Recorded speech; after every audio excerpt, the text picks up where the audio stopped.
It's a BumbleKast Mini, sponsored by Bleeding Thumbs 97.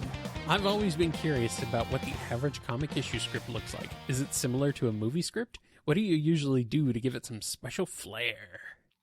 It is similar-ish to a movie script, but movie scripts, from my understanding, are more standardized, whereas comic scripts are largely up to the individual author. I actually have a sample over at bumbleking.com if you want to download it and see how I do. I've had a few artists take their time to compliment my particular style of scripting. They enjoy how I do it, which is very encouraging. So I at least know it works for some people. Mostly with comics, it comes down to being concise, being clear, and being descriptive. And as long as you hit those three, you're probably in a good place. It's also a matter of being aware that you are not writing for an audience with this script necessarily. You are writing to the team.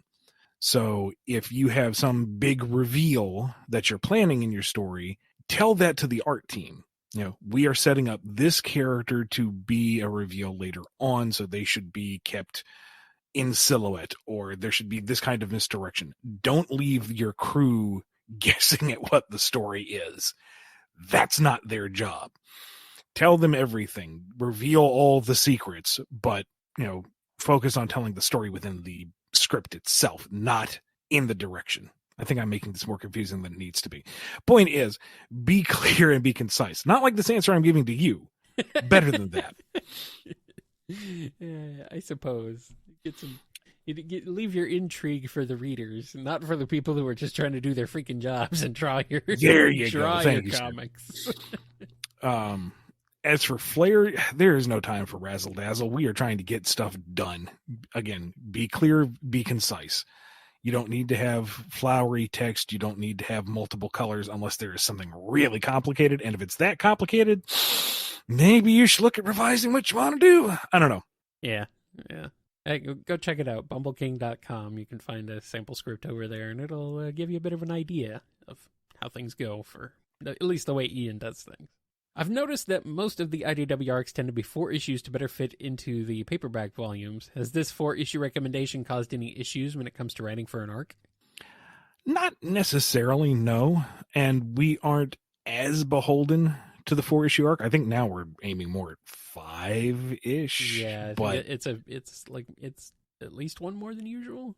Yeah, and that's shifted over time, but we're not as ironclad to that as, say, Sonic Universe was back in the day. Right, yeah. Sonic Universe, there were some stories that they could have been more than 4 parts, and some of them didn't need to be 4 parts, I'll be honest. But with IDW Sonic, it's more like try to aim for something that will neatly fit. So do a 3-parter and a 2-parter, or a 2-parter and a 2-parter and a single, or just find good story breaks so that they fit nicely in a book, but it isn't it has to be 4 issues. The IDW My Little Pony series has had a short side series that paired up characters that were not commonly seen together. Do you think a series like this would work well for Sonic? Who would you like to see paired up? Oh, sure. Sonic is rife with characters to be thrown together in any combination. So just Sonic Universe then, huh? Yeah, pretty much. Yeah. I mean, you could basically throw names into a random selector and you can get some kind of fun dynamic out of it. A combi catcher, even. Ooh. I mean, the obvious ones up front: Silver and Blaze, Knuckles and Amy, Tails and Knuckles. Or go completely oddball and have Zavok and Charmy go on some magical adventure. No matter who you throw together, it's going to be fun. It may not make the most sense, but you can have some fun with it. I'm getting some suggestions. Cream and Clutch. I think that would be kind of funny. Stranger Danger. Omega and Blaze. I mean, yeah. Fire and Fury. Bean and Big. Another good one. Or Bean and Blaze. Oh boy. Fire and Fury Part 2. Dynamite D. Bean and sticks. Oh boy. At that point, it's just a novel with the occasional illustration. Yeah, something like that. Oh man, Tangle and Bean. Oh no. Oh no. Fun and fancy free. Oh boy. Yes. I would like to see those. And Knuckles. All of them and Knuckles. Because And is his first name, right? It should be. Surgeon Kit had a lot of advancements added to them by Starline, but I was wondering, are the sharp teeth normal for Tenregs, or did Starline break out the file? Yikes. I don't think it's common for Tenrix, but I don't know if it was particularly for Surge. That's kind of one of those things where it's maybe best left unanswered. It's more of a style thing rather than an actual, like, if she bites you, she's going to just absolutely destroy you. I mean, maybe that was part of the screening process. Like, how evil do you look when you smile? Ooh, lovely, yes. Perfect, yeah. Knuckles has teeth despite Echidna's not having teeth at all, apparently, so. Yeah, well so does Starline. Wait, Yeah. do Platypi have teeth? I don't think so. They have a bill. Yeah, but I feel like they're of all the animals in the world, something with a Nope. bill that would have teeth, it would be friggin' Starline. They have no teeth.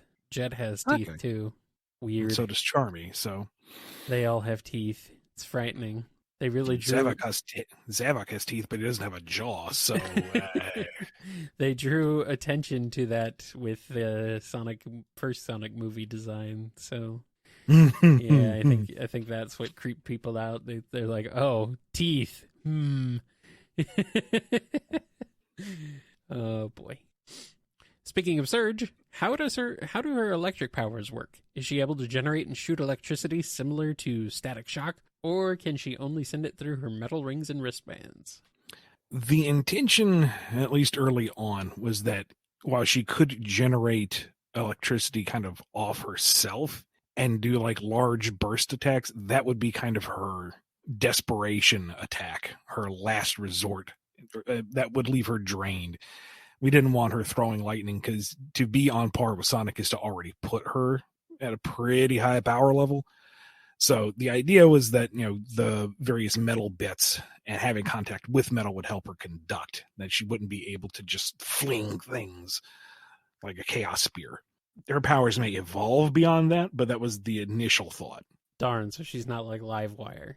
No. No. Oh, man. She can't travel through power lines and stuff. No. Man. Maybe someday. So I'm still recovering from the dagger of news saying Cream is now a civilian. What exactly does this mean for the little bunny? Any chance he might disobey Vanilla and go on another adventure?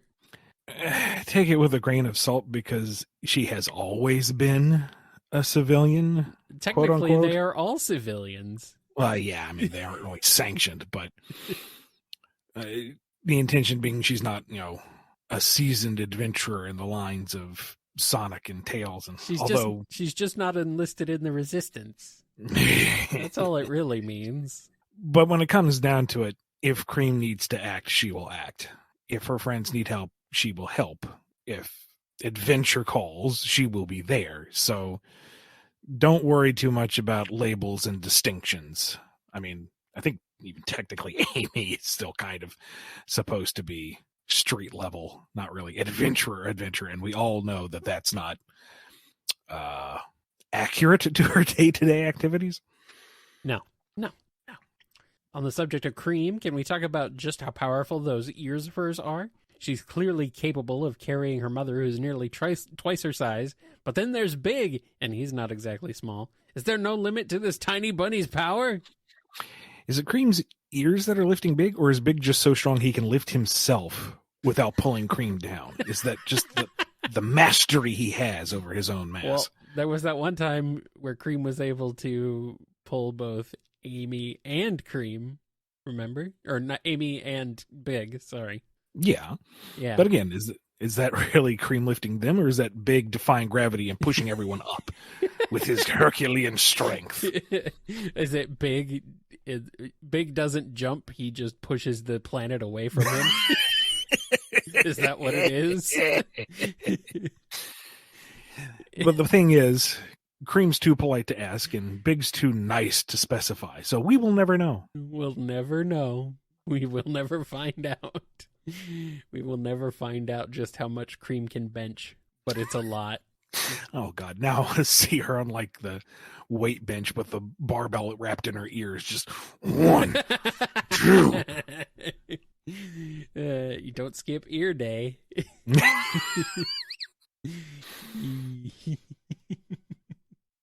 On a scale of 1 to 11, how soft is Lanolin's fluff? 47.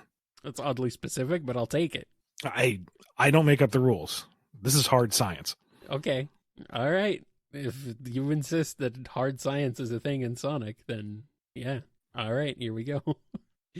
Both of you are given the opportunity to design the perfect statue for any series you desire. You have full creative control and budget is not an issue. Who would each of you like to design a statue of, and how crazy would you go with the design? You are giving me a dangerous amount of power here. Like, I want to make all the representation of my own stuff, like shelves upon shelves of Drogoon material. Are you kidding me? Full replicas of the Fortune Lab. Somebody did a full 3D model as fan art of one of Adam's designs. And this was just like a simple black and white line art. They went full color. They did the full research to figure out how these characters would work in 3D. It's absolutely freaking gorgeous. It's on the fandom tab over at drogoon.com, but that thing can make the most beautiful statue super easy. Like, I want to just see that made. If we're not talking about my own stuff, then why are we even here? Anyway, like a full-on rotational diorama of the 6 playable party members in Skies of Arcadia, each in some kind of like action shot, and you can just like rotate it so each one is the centerpiece and everyone else is just doing a cool dynamic thing in the background. Like, oh my God, it would probably weigh 30 pounds, if not more, and wouldn't fit on anything but the coffee table. But yeah, that's the centerpiece of the room. I want it. Gimme, gimme, gimme. Mm-hmm. I want Daytona USA die casts. Mm. I don't think they've ever had any. At least they're if they have, they're rare. I'm trying to remember if I've ever seen any, but I don't think so. Yeah, I want Hornet Hot Wheels, please. But I don't think they've ever existed. I'm not really familiar with the Daytona series. Are those real cars, or is it all game original? No, they're all fictional. Yeah, Daytona, everything is all fictional. The only thing real is Daytona, the name. And I guess the actual Daytona International Speedway does appear in the latest Daytona game, but that's the only real anything. Everything shouldn't else be too hard to license then. So yeah, why not just crank those out? Everything else is fictional, so I'm really surprised. So that is like a super easy collectible thing. Yep. Well, easy as far as ideas go. You can find a lot of custom ones. Like, people painted their own and stuff, but I don't think they've ever made official ones. And that's a darn shame, I tell you what. I feel like that's just money on the table. Pretty much. Oh well, wouldn't be the first time Sega's dropped the ball on things like that. And this one just kind of popped in my head. It's kind of a odd outlier, but why not a kind of solar system diorama of the Lilat system? Oh, that would be cool. That would be really cool. I want like a scale model of the R-Wing. Yeah. Not like a little toy. Not like a little toy. I'm talking like a real full-on freaking model. You got to build it. Which one, though? Yes. The entire the entire series. That's the correct answer, of course. But if you had to pick just one, which incarnation? The classic one, probably. I don't know. R-Wing, probably 64s, maybe. Okay. I don't know, something like that. I would go with Assault. It's not my favorite Star Fox game, but it is my favorite R-Wing. That thing looks like it's got some oomph behind it. That is such a freaking badass starship. Let me look it up. Okay, yeah, okay. This one's the more detailed one. Yeah, okay. Yeah. Like the N64 one and Zero, and most of the incarnations, they're very sleek. They're they're like an arrow, which is cool, absolutely. But like Assaults is like a muscle car. Like you can feel the G diffuser in that thing. Okay, that looks pretty awesome. Yeah. Likewise, the Wolfen from that game. Oh my god, dude! You can just hear the engine roar on that one. Oh, Speaking of which, love it. F-Zero. Speaking of G diffusers, Yeah. F-Zero anything. Character statues, models for the cars. I mean, I'd take all of it. It would be awesome. I'm sad that a lot of that doesn't really exist, I don't think. I thought there was some maybe for that that coincided with the TV show when it was out, but yeah, for the anime, but I don't know if there's much beyond that. Oh, to dream. All right. Well, here we are. Now for the penultimate question. No, this is the last question, apparently. There's no more. There's no last one after this one. So, you were both offered a candle that not only smells great, but has a 75% chance of curing any sickness from the common cold to the worst kinds of flu. The drawback: there's a 5% chance it will summon a random bear inside your living room. This can be any bear, from a koala, which I know isn't technically a bear, but it does have bear in its name, to a grizzly, and even some that are smarter than average. Do you light up this candle, or throw it back into the void that it came from?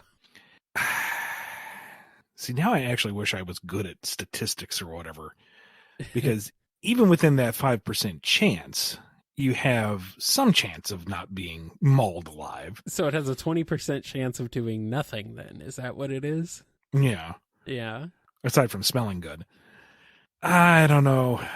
I play very conservative when it comes to games of chance, and even if within that 5% chance I could get away with just offering a picnic basket and coming out unscathed, that's still a 5% chance of something appearing and eating my face. And it doesn't matter what you're sick with. Lack of face is terminal. So the candle's going in the void. How does the candle know what where your living room is, or what room is your living room? It's a magic candle, Kyle. It just knows. What if you're holding it but someone else lights it? Who gets the bear in their living room? I'm assuming it's within the context of the room that it's lit. What if you take it outside? Does it still materialize the bear in your living room regardless of where you are? I believe so, yes. Odd, but all right. But no, these are the kinds of questions you ask when you're dealing with strange magical items. Like, you have to rule lawyer this thing into the ground. What if you have multiple houses? Is there like a % chance that it materializes in one or the other? I would imagine by the rules of the candle, it would materialize in the living room closest to you. Okay. Well, what if I bought a house specifically to use this candle, and that's all it was for? Mm-hmm. And I walled off the living room. Mm-hmm. Mm-hmm. What if but then you lit it in the kitchen? Yeah.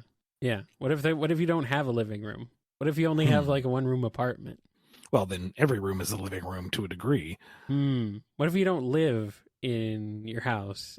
Are you still living? Is it still a living room if you're not living in it? Yeah, if you still claim it as your own domicile, then yes. Oh, I believe it comes down to the ownership. These are the questions you should be asking, though. Oh, absolutely. What if you're homeless? There are no stupid questions when it comes to incredibly powerful magical items. Yeah. What if you're homeless? Then what happens? What if you live in a hotel? If a living room is devoid of life, is it a living room or just a room? You light it in a hotel and you get a call from the concierge. Excuse me, sir, there's a grizzly bear wishing to devour your face. Should I let them up? What if you are Sonic? You don't have a living room. You don't have a house. Well, you can't get sick either, so... Sonic could get sick. He could. Look, just because he came down with a bad case of metal virus once. Well, I mean, I guess that was everyone else who got sick in that one issue where Sonic had antibodies. Oh, God. In that case, light the candle. Let the bear save us from the story. Did he get the flu in Secret Rings? Is that what happened? Did that happen? No, in Secret Rings, all he got was some heartburn. Ranta.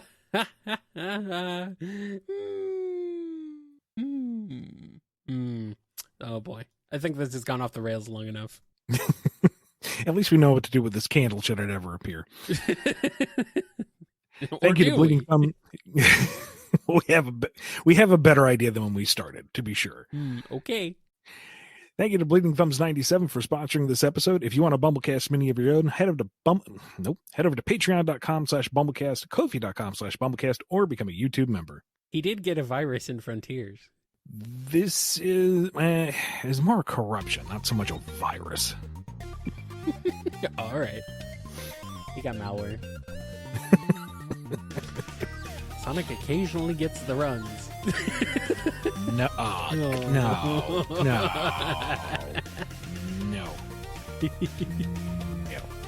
All right, that's enough.